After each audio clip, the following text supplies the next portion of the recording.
안녕하세요. 비교적 습한 토양에서 재배가 가능한 작물은 습한 물을 좋아하는 작물. 예를 들어서 미나리라든가 벼, 고추냉이, 토란, 샐러리 이런 것들은 주로 물속에서 생육이 잘 됩니다. 그래서 여기 정답은 4번. 작물 병의 방제 방법에 대한 설명으로 옳은 것은, 올바른 것은 작물병이죠. 작물체의 종류에 따라서 방제 방법이 각기 다르다. 당연한 말씀이죠.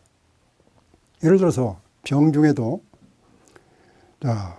곰팡이에 의해서 병이 발생하는 경우가 있고, 세균에 의해서 병이 발생하는 경우가 있고, 바이러스에 의해서 병이 나타나는 경우가 있습니다.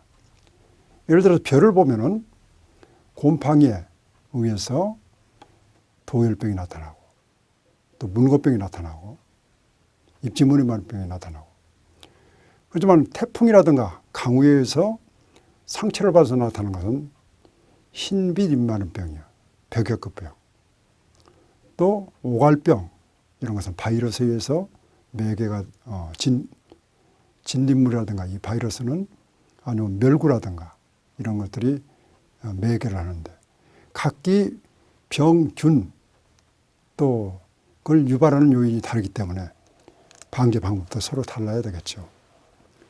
다음 중 생물학적인 방제법에 속하는 내용은 생물, 살아있는 미생물이라든가 소동물이라든가 천적이라든가 이런 것은 생물학적인 방제법에 해당이 됩니다.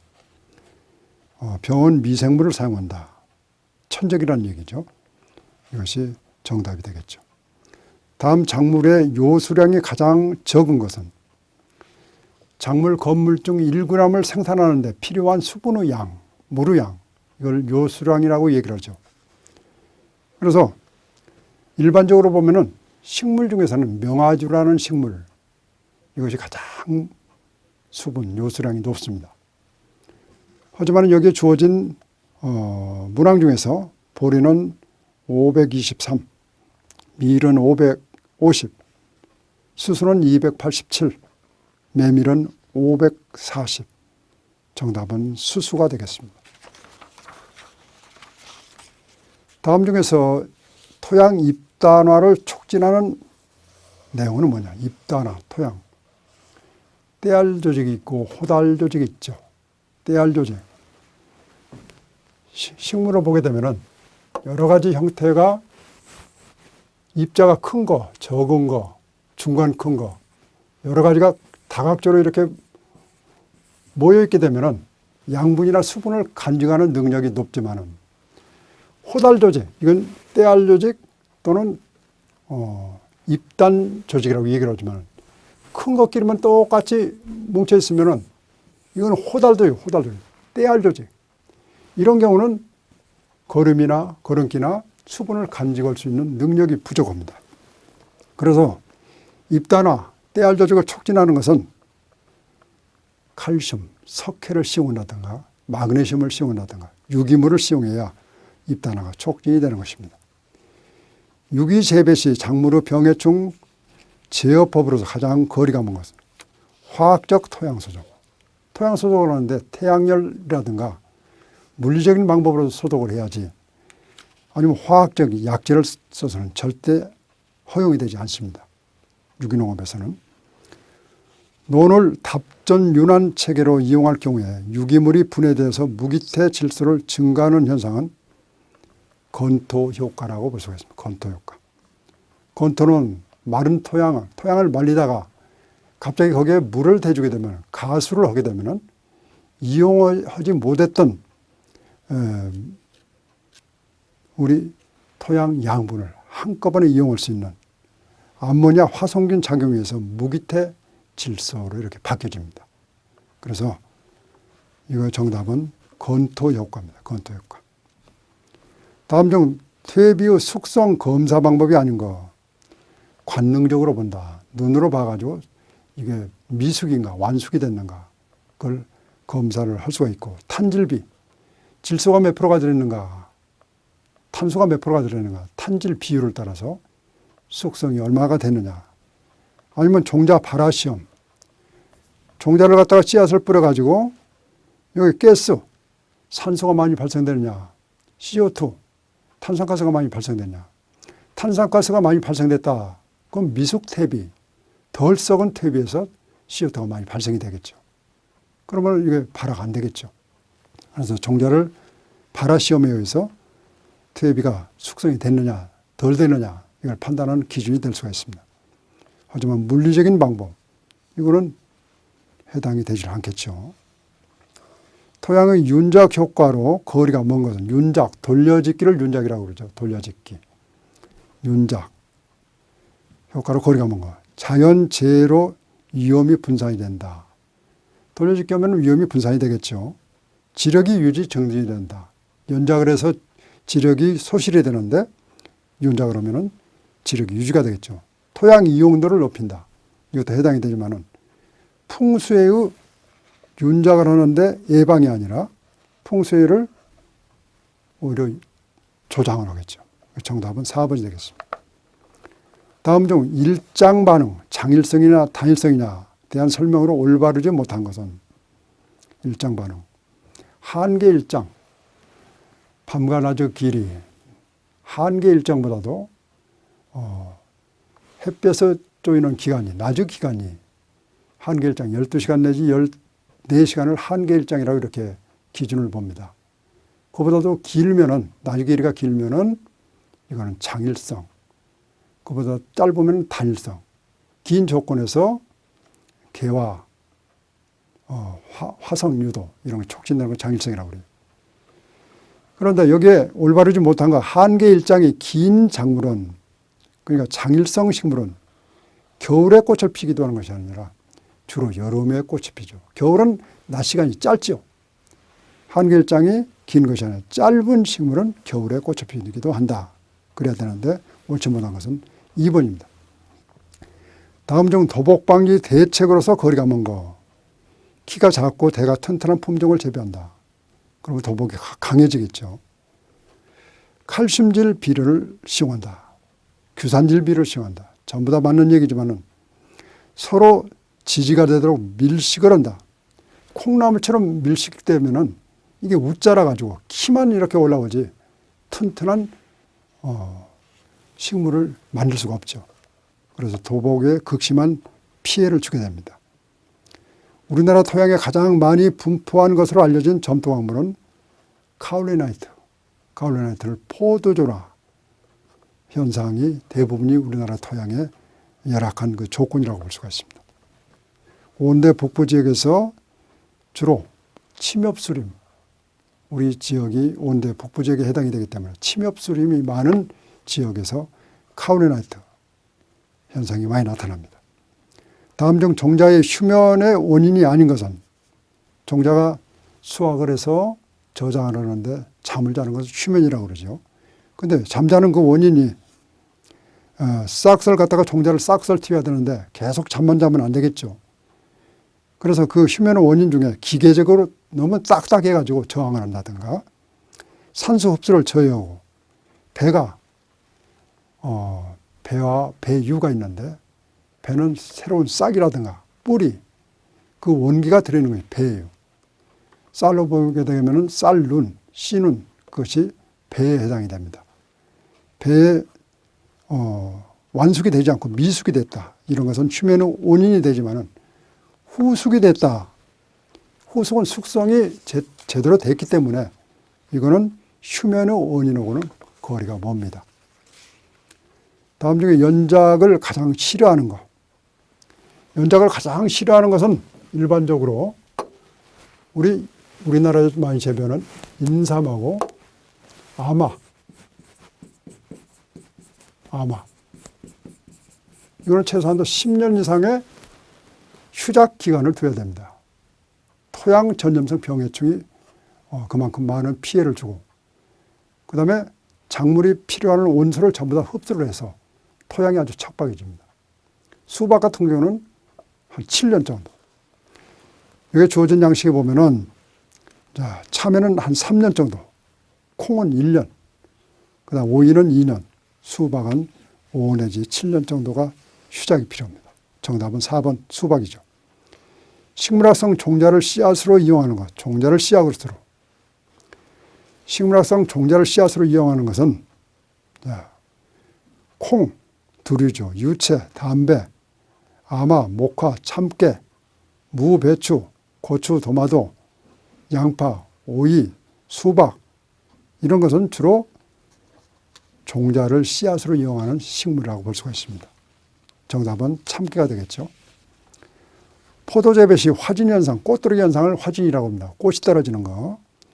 예방 방법으로 거리가 먼 것은 칼슘이나 붕소를 충분히 시용하면 꽃들이 현상을 어느 정도 예방을 할 수가 있습니다. 또 너무 CNO율이 맞지 않아 가지고 이게 생육이 줄기라든가 가지가 무성해요. 그러면 생장점을 갖다가 적심을 해줘. 이거 순짓기를 해줘. 그런 방법은 꽃들이 현상을 어느 정도 예방하는 효과가 있지만 질소를 많이 주게 되면 CNO율이 낮아집니다. 질소가 많게 되면. 그래서 화 분화, 꽂는 분화가 잘 이루어지지 않습니다. 질소를 오히려 줄여준다든가 적정량을 시용하는 것이 필요합니다. 다음 중 토양의 유실 예측 공식으로 포함되지 않는 것은 토양이 유실, 씻겨져 내려가는 거. 그거는 가장 중요한 것이 강우죠, 강우. 비가 오는 거. 그 다음에 수식, 물에 의해서 얼마나 씻겨 내려가느냐. 또 경사도가 몇 프로가 되느냐. 경사가 많을수록 수식, 토양의 침식, 피해가 크겠죠. 작부, 어떤 작물을 재배하느냐. 토양 관리를 어떻게 하느냐에 따라서 영향을 주지만은 평지인자, 평지의 경우는 침식이 되질 않죠. 유실이 되질 않죠. 정답은 3번. 초생재배의 장점이 아닌 것은 초생재배라면은 경사지 토양에서 풀을 갖다 재배한다든가 초생재배. 경사지 토양에 이 같은 경사지인데 초생재배, 풀을 갖다가 이렇게 심어. 풀, 그 다음에 작물을 심어. 그 다음에 풀을 심어. 이 작물을 심게 되면은 유실이 되질 않죠. 또 초생재배, 과수를 재배할 때 과수 사이에 풀을 깨끗이 제거를 해주는 것이 청경재배예요. 적당히 제거하고 풀도 키우고 과수도 재배하는 것은 초생재배예요. 초생재배를 하면 토양이 풀의 뿌리에 의해서 잎단화가 형성이 됩니다. 그런데 여기는 단립화라고 됐기 때문에 정답은 1번. 장점이 아니죠. 벼 종자 소독 시 냉수 온탕침법을 실제할 때 가장 알맞는 물의 온도는 벼를 갖다가 냉수 온탕침법. 냉수도 들어가고 온수도 들어가고. 냉수에 보통 15도씨 정도의 냉수에다가 6 내지 7시간 정도 담궈놓은 벼를, 그럼 수분이 흡수가 되겠죠. 그러면 이게 벼가 이렇게 수분을 흡수하면은 표피가 이렇게 벌어지겠죠. 그러면 이번에는 온도를 갖다 50도 정도로 높여가지고 2 내지 3분간 유지를 시켜줍니다. 그럼 웬만한 병균들이 3일이 되겠죠.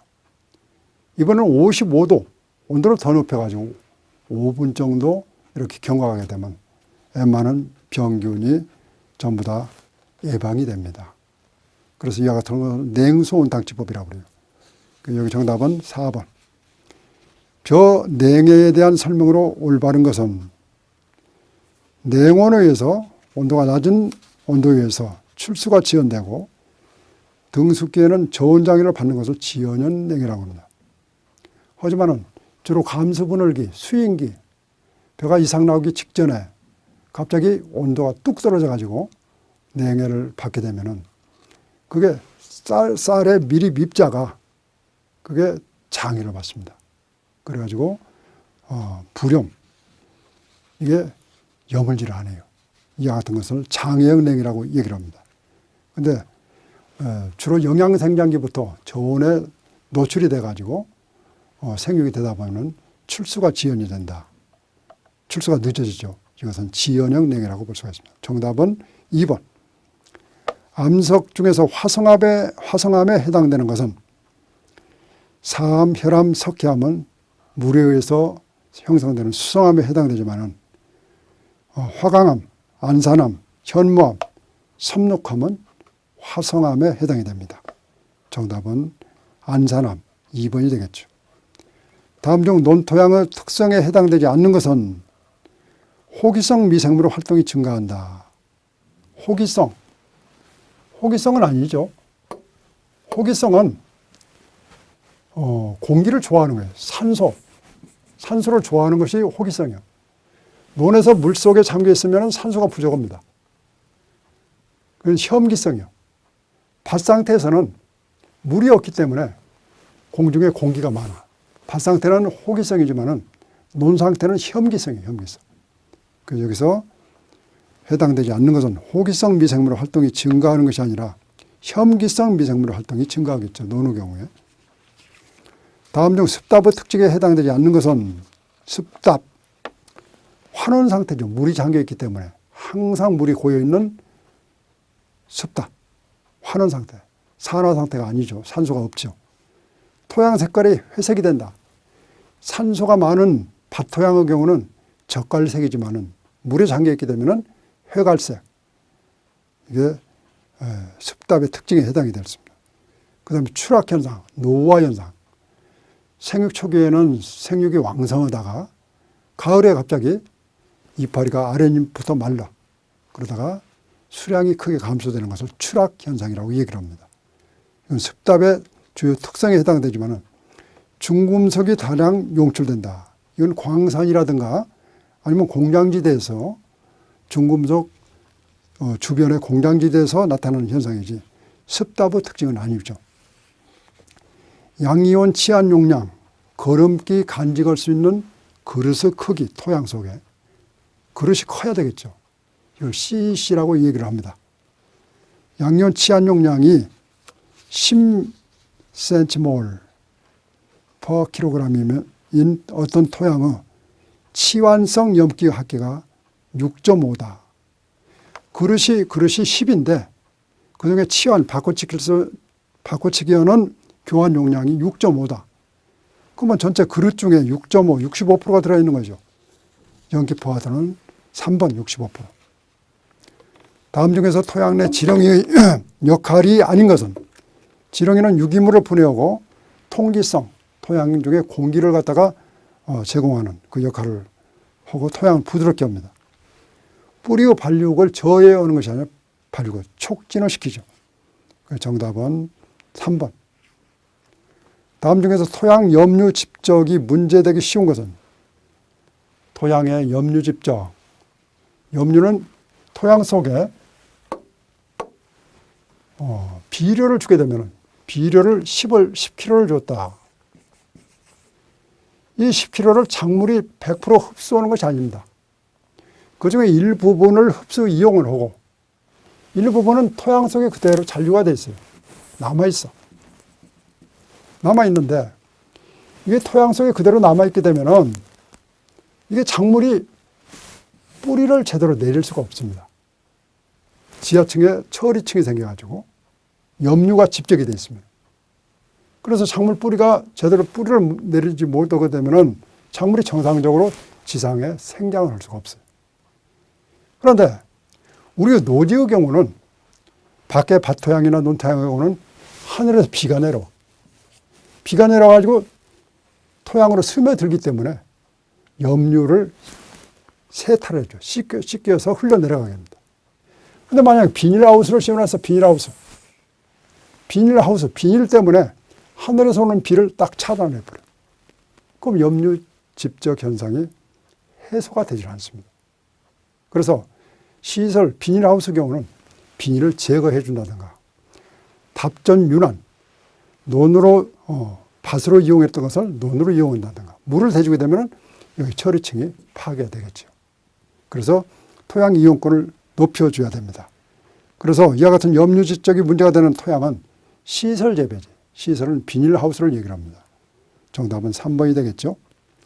간척지 토양의 특성에 대한 설명으로서 올바르지 못한 것은 간척지의 경우는 주로 토양의 산도, pH가 상당히 높습니다. 근데 거기다 석회를 갖다가 일반 석회, 생석회, 소석회를 갖다 가 씌워오게 되면은 이게 맞지를 않아요. 그래서 반드시 간척지에는 토양 계량제로 석고를 써야 합니다. 석고. 그래서 설명으로 올바르지 못한 것은 석고의 시용은 황산기가 있어서 간척지에 적합하지 않는 것이 아니라 필수적으로 석고를 써야 된다. 정답은 3번이죠. 토양 단면을 통한 수분 이동에 대한 설명으로 거리가 먼 것은 토양 단면. 수분이 토양에 침투할 때는 토양 입자가 미세할수록 침투율이 증가하는 것이 아니라, 자, 우리가 토양을 보게 되면은 커다란 입자가 큰 모래 땅이 있고, 그 다음에 점토가 있어. 식토죠. 물을 주게 되면 이 투과하는 속도가 굉장히 빠르죠. 입자가 크면. 근데 입자가 적다, 점토다, 이거 딱딱 굳어져 있는 중점토가 되기가 쉽습니다. 그거는 물을 가수를 하더라도 침투 속도가 대단히 늦습니다. 그래서 여기서 거리가 먼 것은 수분의 토양에 침투할 때 토양 입자가 미세할수록 침투 속도가 증가하는 것이 아니라 이게 입자가 클수록 침투가 쉽다. 모래땅이나 사질토 그런 데는 습기가 금방 스며들어가죠. 과수 재배에 적합한 토양의 물리적인 조건은 토심이 깊어야 되겠죠. 뿌리가 깊게 내려가니까. 지하 수위가 낮아야 되겠죠. 높게 되면은 수표를 받죠. 점토 함량이 높은 것이 아니라 적당히 들어 있어야 됩니다. 삼상 분포가 알맞아야 된다. 고상, 액상, 지상이 알맞아야 된다. 50대 25대 25. 그래서 정답은 4번이 되겠죠. 화학 비료가 토양에 미치는 영향으로 거리가 먼 것은 토양 미생물의 다양성을 감소를 한다. 화학 비료를 주게 되면 미생물이 영향을 받아서 정상적인 생육을 못 올 수가 있습니다. 무기물을 공급한다. 무기물이죠. 화학 비료는. 작물의 속성 수확한다. 유기질 비료는 그게 무기화가 되는 과정을 거쳐야 되기 때문에 대단히 늦습니다. 그렇지만 속성, 예를 들어서 요소 비료를 작물에 생육이 부진할 때 뿌려준다. 연면 시비를 한다. 한 이틀 지나면 금방 색깔이 달라집니다. 속성이에요. 그렇지만 퇴비를 갖다가 논에다, 밭에다 뿌려줬다. 대단히 그 효과가 늦게 나타납니다. 왜? 무기화가 돼서 작물이 이용할 수 있는 형태까지는 많은 기간이 필요하기 때문에 그렇습니다. 그래서 여기 보면은 거리가 먼 것은 미생물의 공급. 유기질이 미생물의 활성화를 촉진을 하지 그렇기 때문에 거리가 멀죠. 화학비료는 미생물과 관계가 없습니다. 유기질을 갖다가 급여를 해야 미생물 활성이 촉진이 되는 답이 되겠죠. 수고하셨습니다.